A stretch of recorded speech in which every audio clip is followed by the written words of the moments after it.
కారం రంగు రుచితో ఉంటుంది. ఆచి మిరపపొడి అదరగొట్టే కారం రంగు రుచి.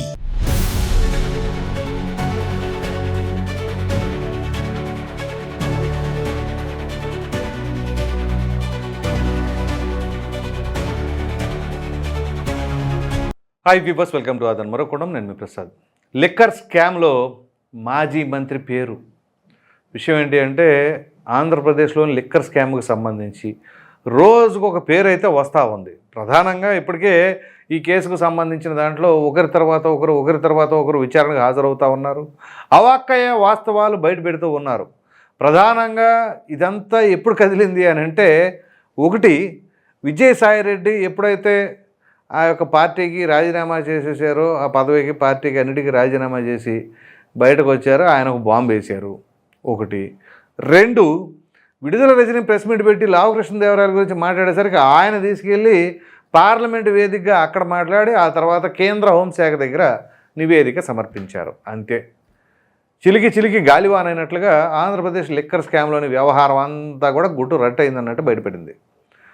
సో ఏదైతే గత ప్రభుత్వ హయాంలో ఒకటి కాదు రెండు కాదు కొన్ని వేల కోట్లు కుంభకోణం, పైగా కొన్ని వందల మంది వేల మంది సబ్జెక్టు కరెక్షన్ తెలియదు కానీ వాళ్ళ యొక్క ప్రాణాలను కోల్పోయారు ఈ యొక్క నాసిరకం మద్యాన్ని సేవించి. సో ఏ ప్రభుత్వం చేయనటువంటి దుస్సాహసానికి పాల్పడింది గత ప్రభుత్వం. ఏంటి అంటే, సొంతగా మద్యం తయారీ అని చెప్పేసి ఆ డెస్టిలరీస్ వాళ్ళని బెదిరించో ప్రలోభాలకు గురి చేసో వాళ్ళని కూడా వీళ్ళు లోబరుచుకొని చివరికి నాసిరకం మద్యాన్ని సప్లై చేశారు. ఈ నాసిరకం మద్యం సప్లై చేయడానికి ప్రధాన కారకులు ఎవరు అంటే, ఎస్పీవై డెస్టిలరీస్కి సంబంధించిన సజ్జల శ్రీధర్ రెడ్డి. అసలు ఈయనేనంటే ఈ విషయానికి సంబంధించి నాసిరకం మద్యం సప్లై చేయడంలో. ఇక ధరలు అంటారా, ఆ ధరలు పెంచడం జగన్మోహన్ రెడ్డి గారు అదేమిటి అంటే, ధరలు షాక్ తగులుతాయి అని ఆయనే చెప్పారు. ఆ ధరలు ఎందుకు షాక్ తగులుతాయి అంటే, వీళ్ళ వాటాలు వేసుకోవడానికి అన్నట్లుగా ఇప్పుడు వస్తున్న విచారణలోని అంశాలు ఆశ్చర్యపడేలాగా ఉంది. సో ఇప్పుడు తాజాగా ఏంటి అంటే, మాజీ మంత్రి, ఎవరి మాజీ మంత్రి, ఆర్థిక శాఖ మంత్రి అయినటువంటి బుగ్గన రాజేంద్రనాథ్ రెడ్డి, ఆయన పేరు కూడా వినిపిస్తుంది.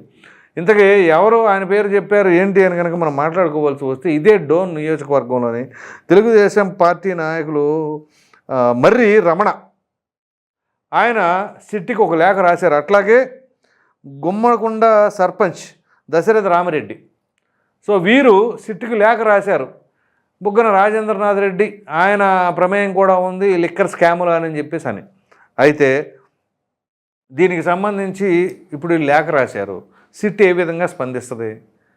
ఇప్పుడు జనరల్గా వీళ్ళు తెలుగుదేశం పార్టీ వాళ్ళు కాకుండా వేరేదైతే అవకాశం ఉంటుంది. తెలుగుదేశం పార్టీ వాళ్ళని అడిగితే ఏమని చెప్తారు, ఏ వైసీపీ నాయకుడిని చూపించినా అవినీతి పరుడని అంటారు. అలాగే వైసీపీ వాళ్ళకి ఏ తెలుగుదేశం పార్టీ వాడిని జనసేన ఎమ్మెల్యేని చూపించినా ఇదిగో వీళ్ళు అవినీతి పరులు అని చెప్పేసి వాళ్ళు చెప్తారు. అది ఎందుకంటే రాజకీయపరమైన ప్రత్యర్థులు కాబట్టి పార్టీల పరంగా ఆటోమేటిక్గా వాళ్ళ గురించి వీళ్ళ గురించి వాళ్ళు నెగిటివ్గా చెప్తారు. కానీ దానికి సంబంధించిన సాక్ష్యాధారాలు ఎప్పుడైతే సమర్పిస్తే అప్పుడు దాని గురించి నమ్మడానికి ఆస్కారం ఉంటుంది. ఒకటి. రెండు, ఇప్పుడు ఏదైతే వీళ్ళు ఎలిగేషన్స్ చేశారో సో అండ్ సో ఈ తెలుగుదేశం పార్టీ నాయకులు, మరి మాజీ మంత్రి ఖచ్చితంగా కౌంటర్ ఇవ్వాలి. సో నిరూపించండి, నేను లిక్కర్ స్కామ్ చేశానా, నా పేరు ఉందా, నా ప్రమేయం ఉందా అని చెప్పేసి ఆయన కౌంటర్ ఇవ్వాలి. అయితే ఆయన ఇవ్వకపోయినా ఆయన అనుచరులు మాత్రం కౌంటర్ ఇచ్చారు. సో ఆయన అనుచరులు ఇస్తే సరిపోతుందా అనేది కూడా ఆలోచించాలి. సో ఇక్కడ ఈ మద్యానికి సంబంధించిన వ్యవహారంలో చాలా పెద్ద స్థాయి లింకులు అయితే ఉన్నట్లుగా అర్థం చేసుకోవచ్చు. సో ఇప్పుడు నిజంగానే బుగ్గన రాజేంద్ర రెడ్డి పేరు మరి ఉందా అంటే, వాళ్ళు లేఖ రాశారు సిట్టు వాళ్ళకి, సిట్టు వాళ్ళు దానికి సంబంధించి విచారణ జరుపుతారు. విచారణ జరిపిన తర్వాత దానికి సంబంధించిన సాక్ష్యాధారాలు ఏమైనా లభిస్తే అప్పుడు ఓకే ఈయన కూడా ఉన్నట్లుగా వాళ్ళు అనుమానాన్ని వ్యక్తపరిచి దాన్ని బట్టి ఫర్దర్ ప్రొసీడింగ్స్ ఉంటాయి. కాకపోతే ఇక్కడ గమనించవలసిన అంశం, ఇది బుగ్గన రాజేంద్రనాథ్ రెడ్డితోనైనా ఇంకా ఎంతమంది ఉన్నారు ఏంటి?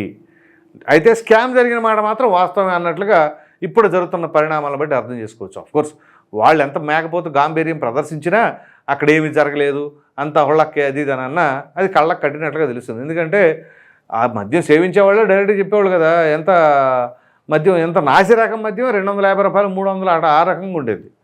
సో అసలు అల్లల్లాడిపోయారు. దీనికి తగినట్టుగా స్పెషల్ చెక్ పోస్టులు, స్పెషల్ పోలీసులు అని చెప్పేసి స్టేట్ బోర్డర్స్ దగ్గర ఇక అటు కర్ణాటక నుంచి కానీ, ఇటు తెలంగాణ నుంచి కానీ, అటు ఒరిస్సా నుంచి కానీ ఎటు నుంచి అయినా సరే వస్తుంది అంటే తమిళనాడు నుంచి కానీ వస్తుందంటే ఇమీడియట్గా అటాక్.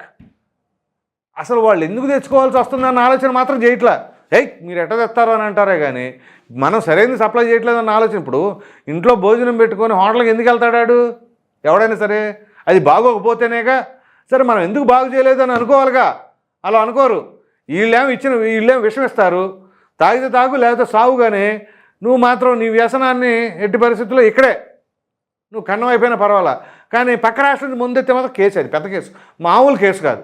ఇక్కడ మాత్రం లిక్కర్ స్కామ్లో ఏదైనా సరే వేల కోట్లు దోచేసుకున్నా అది పెద్ద కేసు, అది పెద్ద కేసు కాదండి అనేటట్లు వాళ్ళు మాట్లాడుతూ ఉంటారు. ఇదేనా ప్రజలకు ఇచ్చేది మన సందేశం?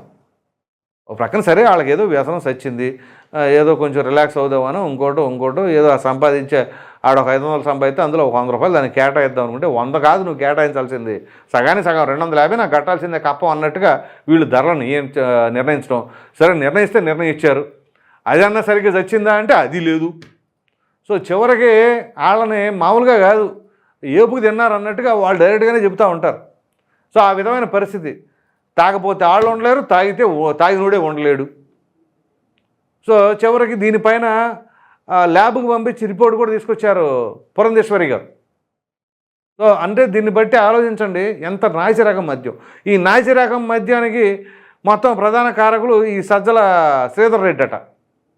సో ఎట్లాంటి కూర్చోబెట్టి ఏం చేయాలంటే నిజంగా అతనే Sajjala Sridhar Reddy some X Y ఎవరైతే కారణం వాళ్ళని కూర్చోబెట్టి ఒక బ్యారల్ తాగించాలి వాళ్ళ చేత. ఇది అప్పుడు కానీ సరిపోదు.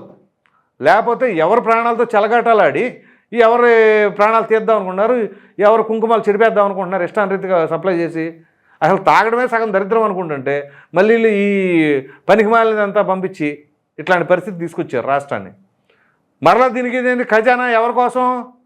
ఒకటి ప్రభుత్వానికి వెళ్ళాలి, ఓకే మంచిదే, మరి ఇంకోటి పార్టీకి వెళ్ళాలట.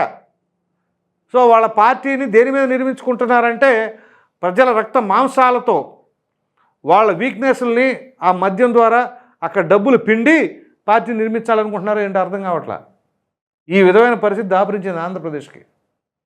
సో ఇప్పటికైనా కానీ ఖచ్చితంగా ఈ మద్యానికి సంబంధించిన దాంట్లో ఎవరెవరి ప్రమేయం అయితే ఉందో ఏ ఒక్కరిని కూడా ఉపేక్షించకుండా ఖచ్చితంగా కఠినంగా శిక్షించాల్సిందే. అలా కాకుండా ఏదో సూచిస్తూ ఉన్నట్టు పోదాంలే అది ఇది అనే గతంలో లాగా వదిలేశారనుకోండి, ప్రజలు మాత్రం ఈసారి ఆషామాషిగా ఉండదు. దానిపైన ఖచ్చితంగా అన్నీ క్లోజ్గా మానిటర్ చేస్తూ ఉన్నారు. ఏం జరుగుతుంది, ఎప్పుడేంటి, ఎవరి మీద ఏంటి, వాళ్ళనైతే అరెస్ట్ చేస్తారా, వీళ్ళనైతే అరెస్ట్ చేయరా, వీళ్ళపైన రిజర్వేషన్స్ ఉన్నాయా ఏంటి, ఏ వ్యవహారంలో ఆలోచిస్తున్నారు, ఒకవేళ లోపాకార ఒప్పందాలు ఉన్నాయా, ఇట్లాంటివన్నీ కూడా లేనిపోయిన అనుమానాలు ప్రజలకే తీసుకొస్తున్నారు. సో అట్లాంటివి ఏవి రానియకుండా పారదర్శకంగా కనుక విచారణ జరిపి అసలు నిందితులను శిక్షించారనుకోండి ప్రజలు హర్షిస్తారు. లేదనుకోండి ఇక అది ప్రజలే డిసైడ్ చేసుకుంటారు. ఇది మొత్తానికి పరిస్థితి. ఈ వీడియో కనుక మీకు నచ్చినట్లయితే లైక్ చేయండి, షేర్ చేయండి. అదేవిధంగా ఏదైతే ఈ లిక్కర్ స్కామ్లో మాజీ మంత్రి బుగ్గన రాజేంద్రనాథ్ రెడ్డి ఉన్నాడు అని చెప్పేసి తెలుగుదేశం పార్టీ నాయకులు సిట్కు లేఖ రాశారో దానిపైన మీ అభిప్రాయాన్ని కామెంట్ సెక్షన్లో తప్పకుండా తెలియజేయండి. Thank you.